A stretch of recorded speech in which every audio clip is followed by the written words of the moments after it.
दीक्षा।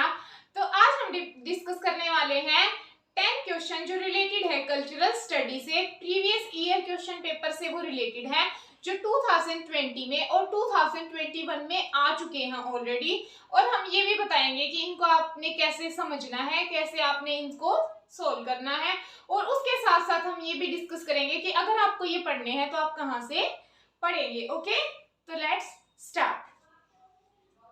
और first question ये 20 और 21 के जो जितने भी क्वेश्चन है उनको हमने मिक्स किया हुआ है। तो फर्स्ट क्वेश्चन है, इसने हमें ना मैच करने के लिए दिए थे, 4 थ्योरिस्ट दिए थे और उनके साथ साथ हमें जो उनकी थ्योरीज दी थी और इनको मैच करने के लिए हमें दिया गया था। ओके, तो पहला था हमारा कोऑपरेटिव प्रिंसिपल।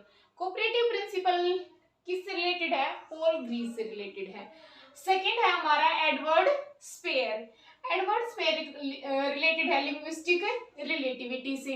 अब देखो ऐसा तो पॉसिबल नहीं है कि 4 ऑप्शन आए और आपको चारों ही आते हों, तो एटलीस्ट आपको 2 या 3 में 100% कंफर्मेशन होनी चाहिए, एटलीस्ट 2 में तो पक्का होनी चाहिए, तभी आप चारों को ठीक से कर सकते हो। कहीं ना कहीं एक आधा ऑप्शन ऐसा होता है, कभी कभी ऐसा होता है कि आपको एग्जैक्टली पता होता है कि ये इससे रिलेटेड है और उसके अकॉर्डिंग आपको ऑप्शन भी मिल जाता है।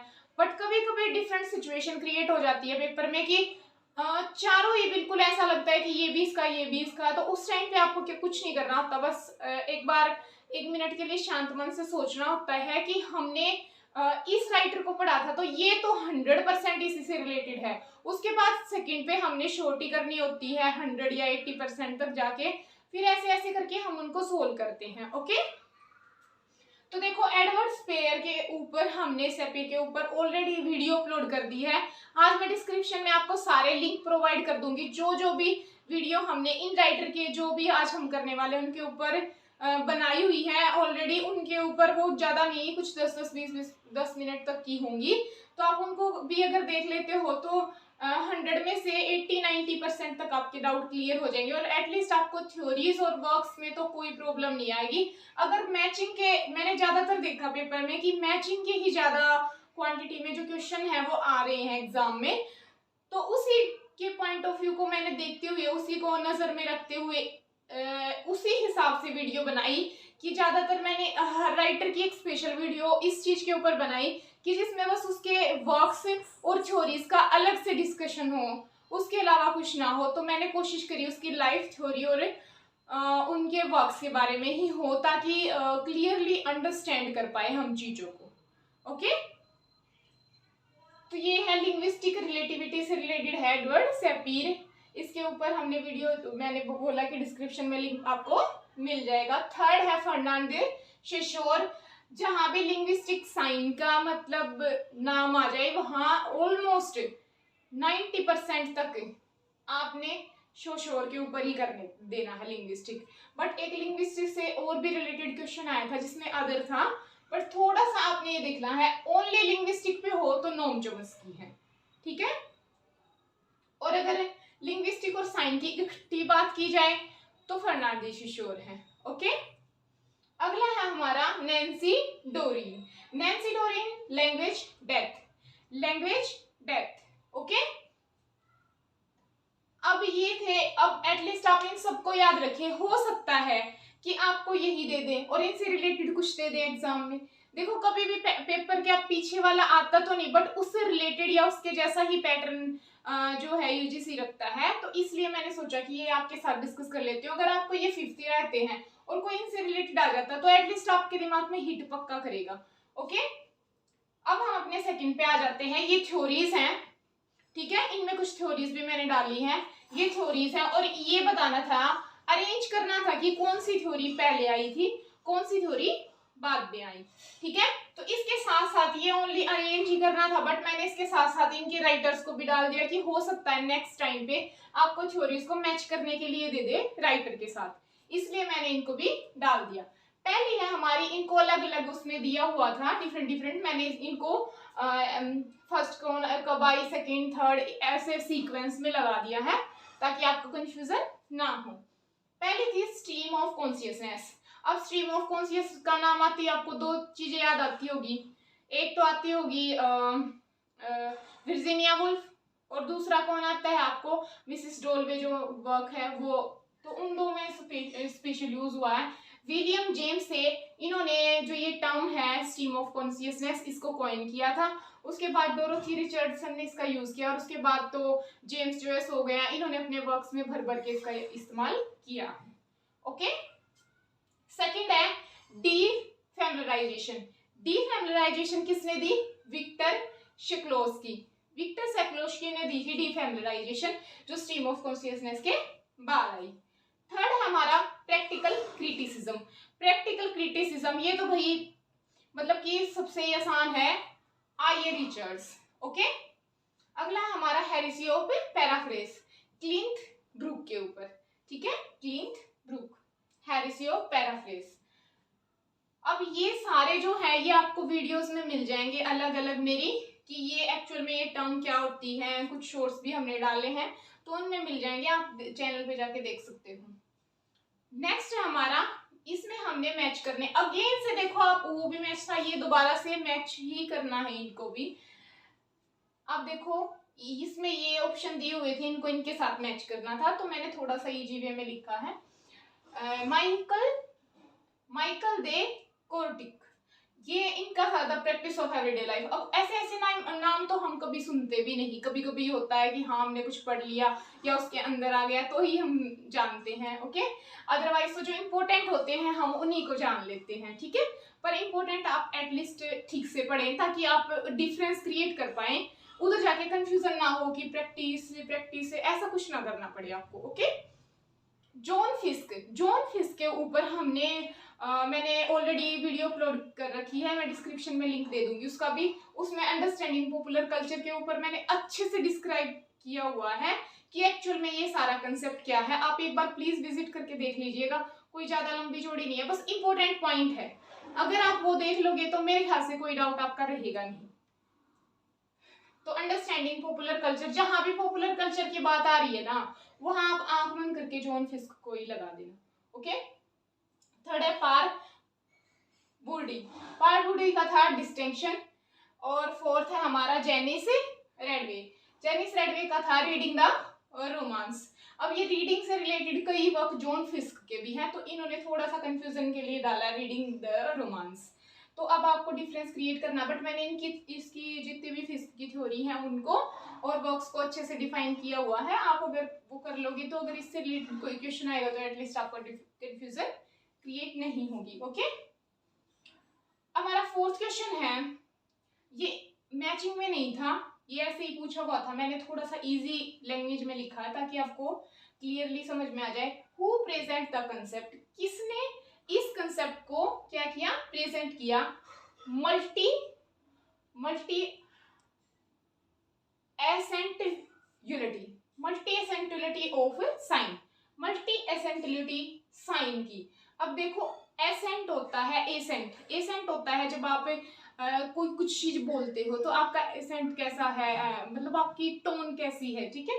तो बहुत अलग अलग तरीके के जो एसेंट थे वो साइन को लेकर, वो किसने यूज किया, अभी मैंने वहां पे बताया था ना कि साइन का शोर होता है, बट यहाँ पे इसका वो ऑप्शन था वैलेंटाइन वोल्नस को। और इन्होंने साइन के लिए इनका क्या डेफिनेशन थी ये भी है, sign poses an inner dialectical quality. Sign किस चीज को शो करते हैं, हमारी इनर डायलेक्टिकल क्वालिटी को, एंड एवलुएट एसेंट, और मूल्यांकन करते हैं यानी कि कंक्लूड करते हैं कि हमारे एसेंट हैं वो कैसे हैं। ओके, यहाँ तक आपको क्लियर हो गया होगा, और अगर नहीं हुआ तो कमेंट बॉक्स में आप पूछ सकते हो।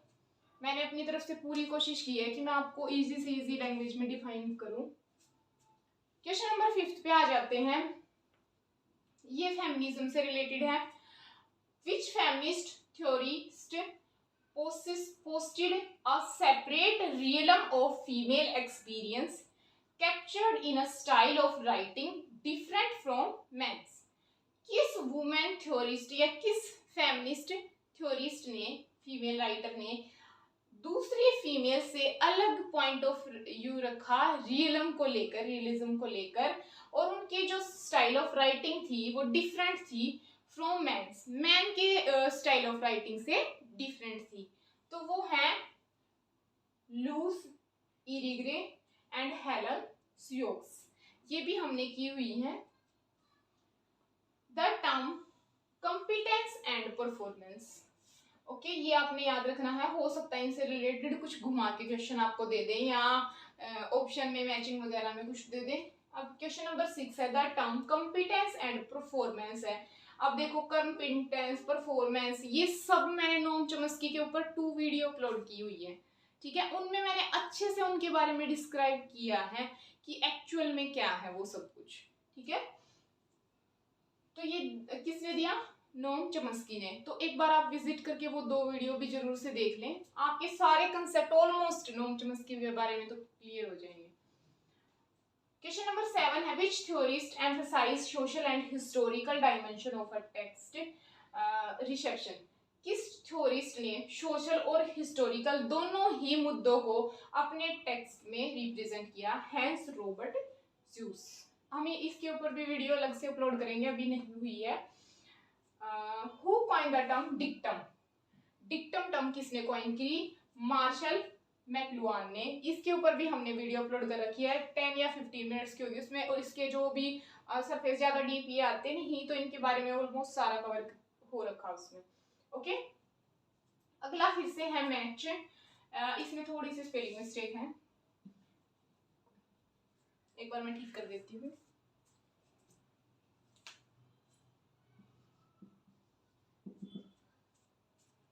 मैच में है अभी हमारा मिशेल फूको। मिशेल फूको के ऊपर भी हमने उनकी थ्योरी वर्क्स वगैरह के बारे में, एक उनका इम्पोर्टेंट वर्क्स उसके बारे में भी वीडियो अपलोड कर रखी है। मिशेल फूको का जो था, इसमें भी मैच करना था हमें, और ये था bio power, power and knowledge का जो कंसेप्ट है वो फूको ने दिया था।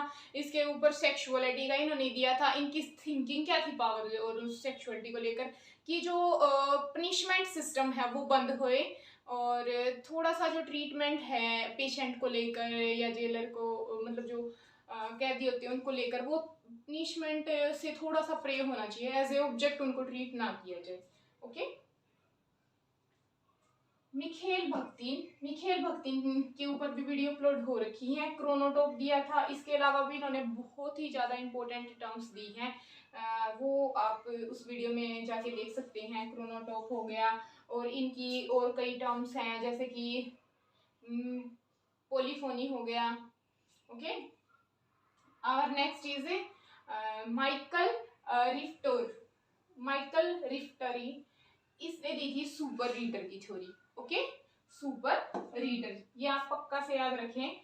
क्लोड लेवी स्ट्रो ने दी थी ब्राइकोलेज, इसके ऊपर भी वीडियो अपलोड है ऑलरेडी, और ब्राइकोलेज के ऊपर तो हमारी शॉर्ट्स भी आपको मिल जाएगी।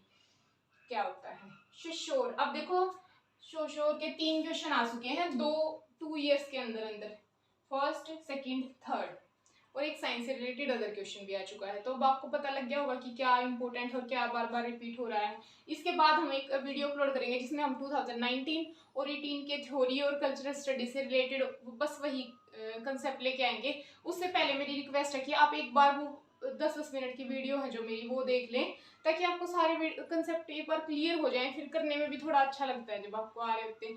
वैसे एग्जाम टाइम है, आपको वैसे भी ऑलरेडी ऑलमोस्ट सारा आप कर ही चुके होंगे, फिर भी एक रिवीजन होता है नॉलेज के लिए, okay. Saussure analyze of language, Saussure ने लैंग्वेज को कैसे एनालाइज किया है? La langue is the system of a language, ये जो ला लोंग वाला और ला पेरोल वाला, ये 2 कंसेप्ट हैं। इसके बाद शोशोर के बाद नोम चॉम्स्की ने इनको आगे फॉरवर्ड किया था, तो ये नोम चॉम्स्की की वीडियो में हमने समझा रखा है। ये सिस्टम था लैंग्वेज का जो इन्होंने क्या किया था, एनालाइज करा था लैंग्वेज के ऊपर। तो आज के हमारे 10 क्वेश्चन यहीं पे फिनिश होते हैं। आई होप कि आपको अच्छे लगे होंगे और समझ में भी आए होंगे। इसके बाद भी हम एक नेक्स्ट वीडियो अपलोड करेंगे जिसमें 18-19 के 10 क्वेश्चन की हम सीरीज लेके आएंगे, ताकि ना तो ज़्यादा हो और आपको अच्छे से समझ में भी आ जाए, ओके। तो आज के लिए इतना ही फ्रेंड्स, हंसते रहे, मुस्कुराते रहे और अपने आसपास सफाई रखें। Bye, thank you friends.